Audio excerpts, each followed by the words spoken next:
नमस्कार, जी बिजनेस पर आपका स्वागत है। आप देख रहे हैं पावर ब्रेकफास्ट। आपके साथ मैं हूं मानसी दवे। हफ्ते का आखिरी कारोबारी सत्र और आपको बता दें कल यानी कि शनिवार का दिन 5 सितंबर हम टीचर्स डे मनाएंगे और आज ही टीचर्स डे स्पेशल जी बिजनेस पर आज लगातार आप देख पाएंगे। आज इवेंट स्पेसिफिक दिन है, काफ़ी सारी खबरें हैं जो कि फोकस में रहेंगी, काफ़ी कुछ है जिस पर नज़र रखनी है हमें, लेकिन शुरुआत हर रोज़ की ही तरह विदेशी बाजार के संकेतों को बताकर कर लेते हैं। आपको बता दें कि विदेशी बाजार के संकेत जो है कमजोरी ज़्यादा इस बार दिखा रहे हैं। सबसे पहले एशियाई बाजार आप देखें, एसजीएक्स निफ्टी जो है 11,430 के इर्द गिर्द ट्रेड करता हुआ करीब 100 अंकों की गिरावट यहां पर झेल चुका है। 1% की बिकवाली। जापान के बाजार की अगर बात करें तो वहां पर भी 200 अंकों की गिरावट देखने को मिली है। डाउ फ्यूचर्स निचले स्तरों से हालांकि 250 अंकों की रिकवरी इसने जरूर दिखाई है, लेकिन फिलहाल सपाट कामकाज देखने को मिल रहा है। अगर अमेरिकी बाजार की बात करें तो बेहद खराब रहा कल का दिन, क्योंकि करीब जून के बाद की सबसे बड़ी गिरावट अमेरिकी बाजार ने देखी है। रिकॉर्ड स्तरों से अमेरिकी बाजार टूटते हुए दिखे। डाउ में करीब 500 अंकों की गिरावट रही है। लेकिन चलिए विदेशी बाजार के संकेत विस्तार से समझ लेते हैं। दीपांशु भंडारी हमारे साथ जुड़े हैं। थोड़ी ही देर में जी बिजनेस के मैनेजिंग एडिटर अनिल सिंघवी भी हमारे साथ जुड़ेंगे, उनसे जानेंगे आज के लिए पहली रणनीति। Deepanshu, good morning. सबसे पहले तो हैप्पी टीचर्स डे। और ये इसलिए मैं आपको कह रही हूँ क्योंकि मैंने आपसे भी एक चीज सीखी है, बिना रुके बिना थके किस तरह से सटीक कामकाज करना है, किस तरह से परफेक्शन दिखाना है। बहुत बहुत शुक्रिया मानसी, अच्छा लगता है और आपके साथ ऑफ कोर्स काम करने में भी बहुत बहुत मज़ा आता है। जहाँ तक ग्लोबल बाज़ारों का संकेत है, काफ़ी कमज़ोर हम एक्शन देख रहे हैं जहाँ तक मार्केट का सवाल है, पर जो शुरुआत हुई है उसके बाद जो रिकवरी आई है ये भी एक अच्छी चीज़ है। तो अगर आप देखें तो आज जो शुरुआती सत्र में हम डाउ फ्यूचर्स पर एक्शन देख रहे थे, वहाँ से निचले स्तरों से एक शानदार रिकवरी आप कह सकते हैं, क्योंकि 250 अंकों की रिकवरी है। एसजीएक्स निफ्टी भी निचले स्तरों से अच्छा रिकवर हुआ है, पर ऑफ कोर्स कमजोरी दिख रही है। एशिया के बाजार थोड़ा मिला जुला एक्शन है इस समय, पर निचले स्तरों से जरूर रिकवरी आती हुई दिख रही है। अब एक्शन की बात करें तो कल शाम एक भारी बिकवाली का दबाव हमने देखा जहां तक ग्लोबल मार्केट्स का सवाल है। डाउ 800 अंक टूटा, जून के बाद सबसे बड़ी गिरावट थी जहां तक अमेरिकी बाजारों का सवाल है, और इस गिरावट को लीड कर रहे थे टेक्नोलॉजी स्टॉक्स। टेक्नोलॉजी स्टॉक्स में 10 दिन की तेजी पर ब्रेक लगा है, तो एक कहीं ना कहीं बाजार मान रहा है कि एक करेक्शन ड्यू था और कल वही आते हुए दिखा है, पर काफी तेज गिरावट हुई। नैस्डैक 5% गिरा। एप्पल की बात करें तो 8% एप्पल का शेयर टूटा है, पर शेयर विभाजन से पहले एप्पल में भी एक जोरदार रैली थी, तो अब थोड़ा करेक्शन वहां पर भी आते हुए दिख रहा है। टेस्ला का शेयर 9% नीचे था। बाकी जो दिग्गज आईटी शेयर है वहां पर भी बिकवाली हुई, हालांकि इतनी भारी बिकवाली नहीं हुई जितनी हमने एप्पल में देखी है। पर क्योंकि टेक्नोलॉजी में बिकवाली का दबाव आया तो हमने देखा कि यूएस मार्केट्स के बाकी सभी सेक्टर्स में भी बिकवाली का दबाव आया और 11 के 11 सेक्टर्स लाल निशान में ही बंद होते हुए दिखे हैं। वैसे देखें तो खबरों के दम पर कोई बड़ा रिएक्शन नहीं था, क्योंकि खबरें तो अच्छी ही आ रही हैं। जो इकोनॉमिक डेटा लगातार आ रहा है हम देख रहे हैं वो मजबूत है, क्योंकि कंज्यूमर सेंटिमेंट डेटा कल आया वो मजबूत था। साप्ताहिक बेरोजगारी के दावे आए, वो अनुमान से बेहतर थे। अनुमान था तकरीबन 9.5 लाख के दावों का, उसके हिसाब उसके मुकाबले 8,80,000 दावे आए, तो अनुमान से बेहतर रहे दावे, बट फिर भी मार्केट्स ने इस पर ज़्यादा रिएक्ट नहीं किया। एक क्यों यहाँ पर है कि मंडे के दिन अमेरिकी बाजार बंद रहेंगे, लेबर डे वीकेंड है, तो वो एक नज़र रखनी पड़ेगी। बट ऑफकोर्स आज शाम का जो एक्शन होगा वो भी काफ़ी इंटरेस्टिंग हो सकता है। इसके अलावा यूरोप के बाजार तकरीबन 1.5% टूटे थे कल। कच्चे तेल पे हमने शुरुआती सत्र में प्रेशर देखा था 3% का, उसके बाद रिकवरी भी आती हुई दिखी, हालांकि फ्लैट क्लोजिंग हुई। ब्रेंट $44 के करीब है। डॉलर में रिकवरी पिछले 2-3 दिनों से जो चल रही है उससे एक बार फिर से सोने पर दबाव आते हुए दिखा है। तो कमजोर एक्शन जरूर था यूएस मार्केट्स में, पर निवेशकों का मानना है कि ये एक दिन का करेक्शन इतना सीरियसली नहीं लेना चाहिए, और ज्यादातर क्योंकि आईटी स्टॉक्स में करेक्शन था इसलिए अभी तो निवेशक चिंतित नहीं है, पर आगे जाकर एक्शन देखना पड़ेगा। बिल्कुल दीपांश, ये तो हुई विदेशी बाजार की बात, लेकिन देश की सीमा पर चीन के साथ तनाव के मौजूदा हालात क्या है वो भी आप बताएं। जहाँ तक मौजूदा हालातों का सवाल है, 2-3 बड़ी बातें हैं यहाँ पर। इस समय की जो सबसे बड़ी बात है वो ये है कि भारत के जो फॉरेन मिनिस्टर हैं और डिफेंस मिनिस्टर हैं वो दोनों इस समय मॉस्को रशिया में हैं, जहाँ पर शंघाई कोऑपरेशन ऑर्गेनाइजेशन का सम्मेलन चल रहा है, समिट चल रही है। ये एक ग्रुप ऑफ नेशंस हैं जिसमें चाइना, रशिया, इंडिया और काफ़ी सारे जो यूरोप एशिया के नेशंस हैं, फॉर्मर सोवियत रिपब्लिक के नेशंस हैं, वो इसका हिस्सा हैं। तो ये मीटिंग चल रही है, 3 दिवसीय मीटिंग है, आज इस मीटिंग का दूसरा दिन है। अब यहाँ पर दो इंपॉर्टेंट डेवलपमेंट्स हैं। जो भारत के विदेश मंत्री हैं, फॉरेन मिनिस्टर हैं एस जयशंकर, वो चीनी विदेश मंत्री के साथ बैठक करेंगे। इन दोनों के बीच में बातचीत होने वाली है, तो वहां पर नजर रखनी पड़ेगी कि क्या निकल कर आता है। इसके अलावा जो चीन के डिफेंस मिनिस्टर हैं, उन्होंने एक रिक्वेस्ट की है कि भारत के डिफेंस मिनिस्टर राजनाथ सिंह के साथ वो बैठक करना चाहते हैं, मीटिंग करना चाहते हैं इस समिट पर। अब देखना पड़ेगा कि क्या कमिटमेंट आता है कि नहीं। अभी तक कॉन्फर्मेशन नहीं आई है कि क्या ये मीटिंग होने वाली है कि नहीं, बट चाइना की तरफ से रिक्वेस्ट जरूर आई है। तो कहीं ना कहीं अब चाइना डिप्लोमेटिकली कोशिश कर रहा है कि इस सिचुएशन का रिजॉल्व हो, और हम जानते हैं कि भारत हमेशा इस सिचुएशन के लिए डिप्लोमेटिक रिजॉल्व भारत का भी रहा है। तो देखते हैं कि यहाँ पर क्या आता है। पर ये दो बड़ी बातें रहेंगी जहां पर नजर रखनी पड़ेगी, जो एस जयशंकर और चाइना के फॉरेन मिनिस्टर की मीटिंग होती है वो, और क्या भारत के डिफेंस मिनिस्टर और चाइना के डिफेंस मिनिस्टर की मीटिंग होने वाली है या नहीं। कल जो भारत के डिफेंस मिनिस्टर हैं राजनाथ सिंह, उन्होंने रशिया के डिफेंस मिनिस्टर के साथ मीटिंग करी थी। इस सिचुएशन के बारे में भी बात हुई थी। हालांकि जो इंडिया रशिया डिफेंस कोऑपरेशन है उसके बारे में ज़्यादा फोकस रहा। और कल जो ब्रिगेडियर लेवल की मीटिंग हुई थी, 4th राउंड हुआ था कल LAC पर, तकरीबन 3 बजे दोपहर में वो मीटिंग खत्म हो गई थी। वहां से कुछ नया निकल कर नहीं आया है, कोई नया अपडेट नहीं आया है, और अभी तक नहीं मालूम है कि क्या आज भी मीटिंग होगी कि नहीं। पर आज की ये दो बड़ी बातें होंगी, जो रक्षा मंत्री और फॉरेन मिनिस्टर्स की मीटिंग है, वहां पर हमें नजर रखनी पड़ेगी। बिल्कुल दीपांशु, शुक्रिया ये तमाम जानकारी के लिए और हमारे साथ जुड़ने के लिए। तो बैठकों का दौर चलेगा, आपको बता दें हर खबर से जुड़े ताजा अपडेट हम आप तक पहुंचाते रहेंगे, और विदेशी बाजार के संकेत जरूर नजर रखिएगा क्योंकि शुरुआती संकेत कमजोरी के ही देखने को मिल रहे हैं। देख लेते हैं कल के कारोबारी सत्र में संस्थागत निवेशकों ने क्या किया। FIs ने कल कैश मार्केट में महज 8 करोड़ की खरीदारी की है।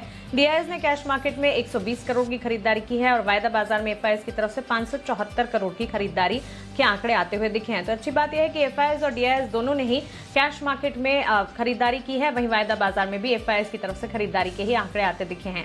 अब सीधा रुख करते हैं हमारे स्पेशल सेगमेंट का, जहां हम रोज बात करते हैं जी बिजनेस के मैनेजिंग एडिटर अनिल सिंघवी से।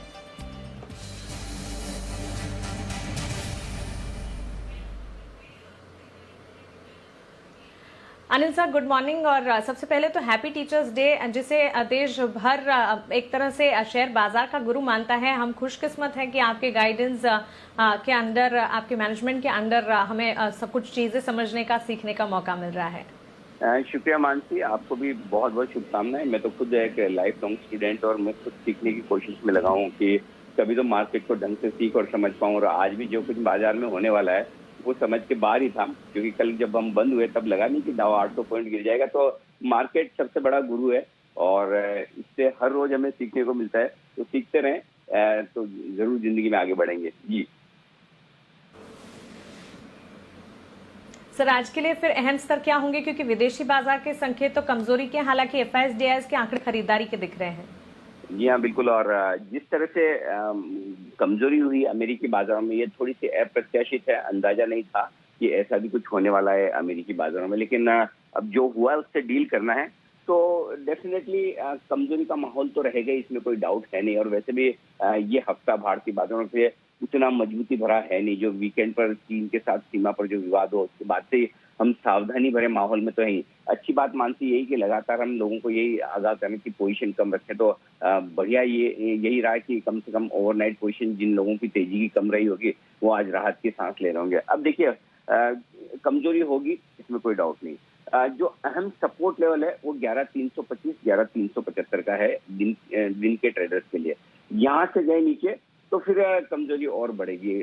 तो सबसे पहले आपको फोकस 11,325 11,375 इसी रेंज पर करना है, ये अहम सपोर्ट है। नहीं तो उसके बाद 11,175 11,250 के लिए रास्ता खुल जाता है।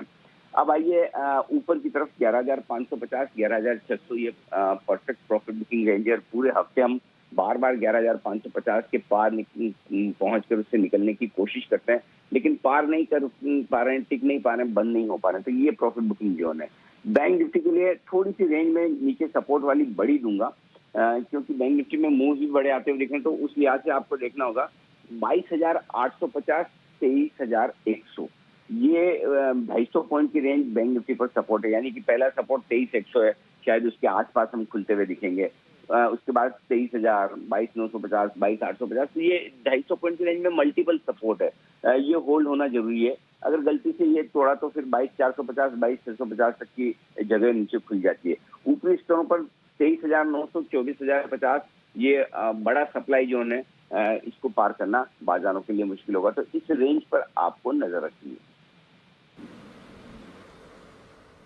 बिल्कुल, शुक्रिया अनिल जी ये तमाम जानकारी के लिए, हमारे साथ जुड़ने के लिए। तो पहली ट्रेडिंग रेंज आपके सामने है, इस पर ध्यान रखिएगा। 11,325 से 11,375 के सपोर्ट जोन्स निफ्टी में काम करेंगे। वहीं ऊपरी स्तर 11,550 से 11,600 के होंगे। बैंक निफ्टी की अगर बात करें, सपोर्ट जोन्स 22,850 से 23,100 के होंगे। वहीं ऊपरी स्तर 23,900 से 24,050, इस रेंज को ऊपरी लेवल्स के तौर पर आप ध्यान में रखिएगा।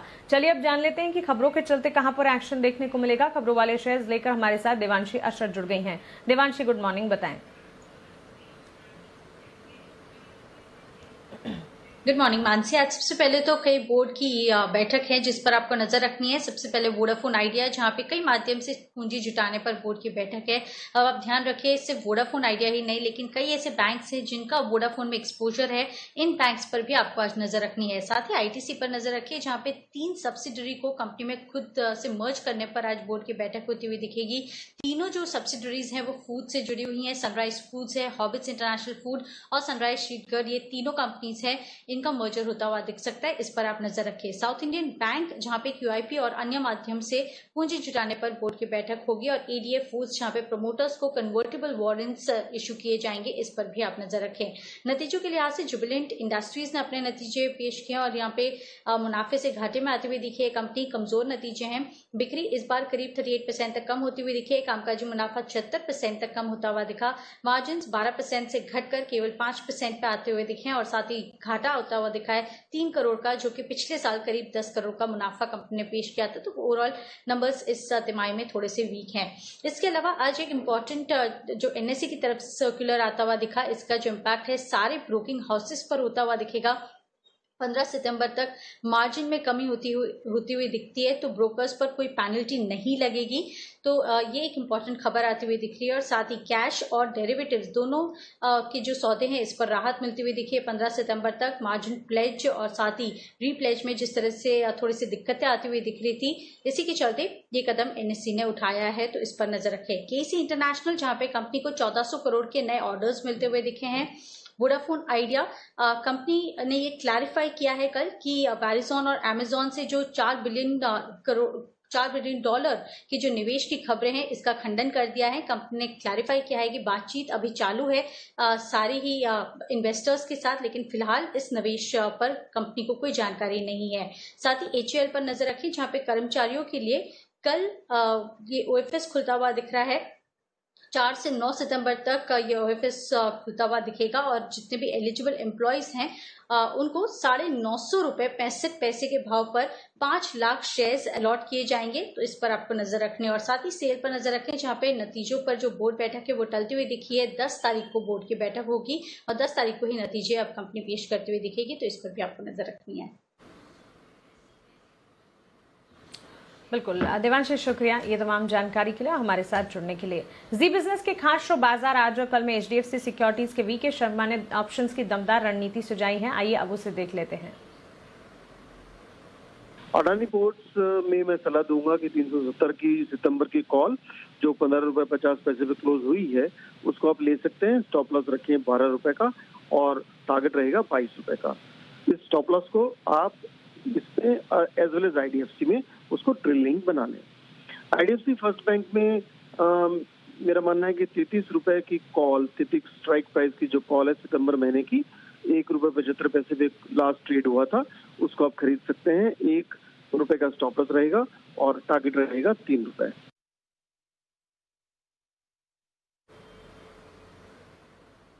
और चलिए अब कुछ इंपॉर्टेंट ट्रेडिंग कॉल्स आपको बता देते हैं। अब बाटा इंडिया, एक्सिस सिक्योरिटीज की राय बाटा इंडिया पर आती हुई देखने को मिली है। यहां पर आपको खरीदारी करके चलनी है। 1420 के लक्ष्य को ध्यान में रखें। 1350 का यहां पर एक स्टॉप लॉस लगाइएगा, खरीदारी कर सकते हैं। फिलिप्स कार्बन पर भी एक्सिस सिक्योरिटीज मानता है 136 के टारगेट यहां पर आप देख पाएंगे, वहीं स्टॉप लॉस 126 का जरूर लगाइए। चॉइस ब्रोकिंग की राय टीसीएस पर है। कैश मार्केट में खरीदारी कीजिएगा। 2470 के टारगेट्स के लिए 2365 का स्टॉप लॉस लगाइएगा। निर्मल बैंक सिक्योरिटीज मुथूट फाइनेंस पर बिकवाली की राय दे रहा है, वहीं अदानी पोर्ट्स पर खरीदारी की राय दे रहा है। मुथूट फाइनेंस बिकवाली कीजिएगा, 1180 का स्टॉप लॉस मानकर चले। 1070 370 के टारगेट्स को ध्यान में रखिएगा। अदानी पोर्ट्स में खरीदारी 352 का स्टॉप लॉस यहां पर ध्यान में रखें। 386 के टारगेट्स को यहां पर ध्यान में रखना होगा। आनंद राठी सिक्योरिटीज की राय अंत में देख लेते हैं। टीसीएस पर इनकी भी राय है, चॉइस ब्रोकिंग की ही तरह खरीदारी की राय दे रहे हैं। टारगेट्स हालांकि 2360 के दे रहे हैं, स्टॉप लॉस 2220 का यहाँ पर आपको लगाना होगा। तो एक कॉल है जो कि बिकवाली की है, इसके अलावा तमाम कॉल्स खरीदारी की तरफ इशारा कर रही हैं। हमारे साथ बाजार पर और ज्यादा बातचीत करने के लिए manusjaiswal.com से मानस जायसवाल जुड़ गए हैं। मानस, गुड मॉर्निंग, स्वागत है आपका जी बिजनेस पर। सबसे पहले आज का कारोबारी सत्र आप कैसे देख रहे हैं, वही बताएं। Good morning Mansi. देखिए, अभी तो फिलहाल निफ्टी एक रेंज में टिका हुआ है, जहां पर नीचे के साइड पे अगर आप देखिए तो 11,350 के आसपास बहुत ही इंपॉर्टेंट सपोर्ट है, क्योंकि वो 20 डे मूविंग एवरेज है। और ऊपर की तरफ देखिए तो जब तक 11,650 के लेवल्स ब्रेक ना हो तब तक आपको कोई एग्रेसिव ट्रेड नहीं करनी है। जब तक इस रेंज में है तब तक बेटर तो यही रहेगा कि आप स्टॉक स्पेसिफिक प्ले करिए। लेकिन अगर वीकनेस है तो वो बैंक निफ्टी में है। कल भी अगर आप देखिए तो बैंक निफ्टी ने 200 डे मूविंग एवरेज ब्रेक नहीं किया और पिछले 3 दिनों से 200 डे मूविंग एवरेज के आसपास जाने के बाद बैंक निफ्टी में सेलिंग प्रेशर देखने को मिल रहा है। तो मैं समझता हूँ कि अगर वीकनेस देखने को मिलेगी तो ज्यादा बैंक निफ्टी में देखने को मिलेगी और पॉसिबिलिटी है कि 22,800 तक के लेवल्स देखने को मिले। तो अगर ट्रेड लेना होगा तो वो बैंक निफ्टी की तरफ होगा, सेल कॉल होगा, और जिसमें आपके स्टॉप लॉसेस 24,000 के आसपास रहेंगे और टारगेट 22,800 के आसपास रहेंगे। बिल्कुल मानस, साथ ही स्टॉक स्पेसिफिक कॉल्स आप आज के लिए कौन सी देंगे? देखिए, स्टॉक स्पेसिफिक कॉल में क्योंकि बैंकिंग वीक है, मैं आईसीआईसीआई बैंक के साथ जाऊंगा और उसका रीजन भी बहुत क्लियर है कि 200 डे मूविंग एवरेज एक स्ट्रॉन्ग रेजिस्टेंस है आईसीआईसीआई बैंक के लिए। उसके ऊपर स्टॉक सस्टेन नहीं हो पा रहा है और कल भी अगर आप देखिए तो हाई लेवल पे काफी सेलिंग प्रेशर देखने को मिला। मैं समझता हूँ आईसीआईसीआई बैंक नीचे की तरफ 360 के लेवल्स को टेस्ट कर सकता है। यहाँ बिकवाली करें, 391 का स्टॉप लॉस रखें। खरीदारी की राय रहेगी ग्रासिम पर, क्योंकि यहाँ पर एक क्लियर ब्रेकआउट देखने को मिला है, बेहतर वॉल्यूम देखने को मिले हैं, higher tops higher bottoms clearly दिख रहे हैं चार्ट पे। तो ग्रासिम में खरीदारी करें, 690 का स्टॉप लॉस रखें और 795 के टारगेट रहेंगे। बिल्कुल मानस, शुक्रिया ये तमाम जानकारी के लिए और हमारे साथ जुड़ने के लिए। तो इक्विटी मार्केट्स की तो बात हमने कर ली, लेकिन कमोडिटी बाजार पर आज की क्या रणनीति होनी चाहिए ये भी जान लेते हैं। हमारे साथ एसएमसी ग्लोबल की वंदना भारती जुड़ गई हैं। वंदना, गुड मॉर्निंग, स्वागत है आपका जी बिजनेस पर। सबसे पहले बुलियन मार्केट, सोने चांदी की चाल पर ही आपका नजरिया जानना चाहेंगे। उतार चढ़ाव हमने जरूर देखा है, लेकिन करंट लेवल्स को देखते हुए लगातार 3 दिनों से हम देख रहे हैं मुनाफा वसूली का दौर है, ऐसे में आप राय क्या देंगी? जी good morning Mansi.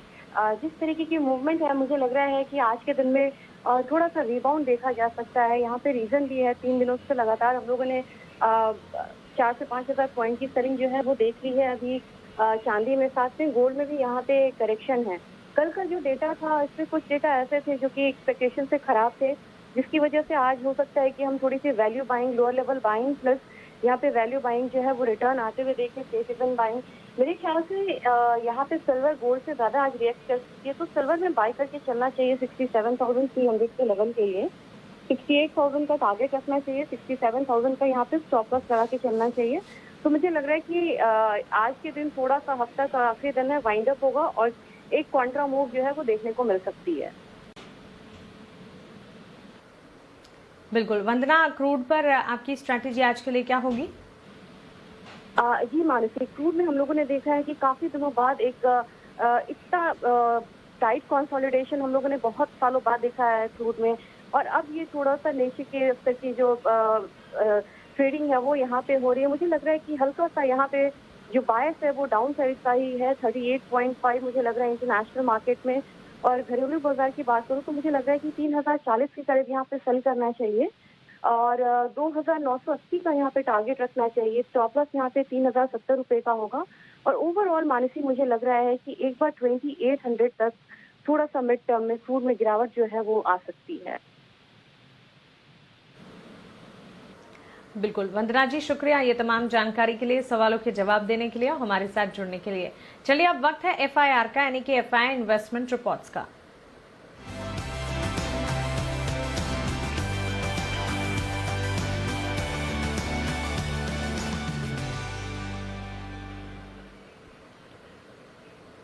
Brokerage reports के साथ आशीष चतुर्वेदी हमारे साथ जुड़ गए हैं। आशीष, गुड मॉर्निंग, बताएं। Good morning Mansi. Brokerage house की रिपोर्ट्स हैं। जुबिलेंट फूडवर्क्स पर सीएलएसए की रिपोर्ट है, जहां पर अगर आप देखेंगे तो रेटिंग को डाउनग्रेड कर दिया। अब रेटिंग डाउनग्रेड कर ये अब अंडर परफॉर्म की रेटिंग दे रहे हैं 2245 रुपये के लक्ष्य के लिए। और ये कह रहे हैं कि मध्यम अवधि में अगर आप देखें तो यहाँ से शेयर प्राइस में ग्रोथ के लिए ट्रिगर्स काफ़ी कम है, वैल्यूएशन थोड़े से महंगे हैं, जिसके चलते स्टॉक पर नेगेटिव है। इसके अलावा अगर आप देखें तो आईटी स्टॉक्स में एक्शन भरपूर देखने को मिल रहा है। मैक्वायरी की एक बढ़िया रिपोर्ट आई है इन्फोसिस पर, जहां पर आउट परफॉर्म की रेटिंग को बरकरार रखा गया 1130 रुपये के लक्ष्य के लिए। 935 जो है वो कल की क्लोजिंग है। और ये कह रहे हैं कि आगे आने वाले समय में मार्जिन में बढ़त देखने को मिल सकती है, जिसके चलते इन्होंने अगले वित्त वर्ष की ईपीएस के अनुमान में करीब 1% की बढ़ोतरी की है। आखिरी रिपोर्ट है आज के लिए सेल पर, मॉर्गन स्टैनली की रिपोर्ट है, नेगेटिव रिपोर्ट मानी जाएगी क्योंकि अंडर परफॉर्म की रेटिंग को बरकरार रखा है 43 रुपये के लक्ष्य ले। और ये कह रहे कि सालाना आधार पर अगर आप देखें तो बिक्री के आंकड़ों में तेजी देखने को मिल रही है, लेकिन अगर आप महीने दर महीने देखें तो आंकड़ों में गिरावट है, जिसके चलते स्टॉक पर नेगेटिव है। बिल्कुल आशीष, शुक्रिया ये तमाम जानकारी के लिए, हमारे साथ जुड़ने के लिए। चलिए इसी के साथ पावर ब्रेकफास्ट में फिलहाल इतना ही, मुझे दीजिए इजाजत।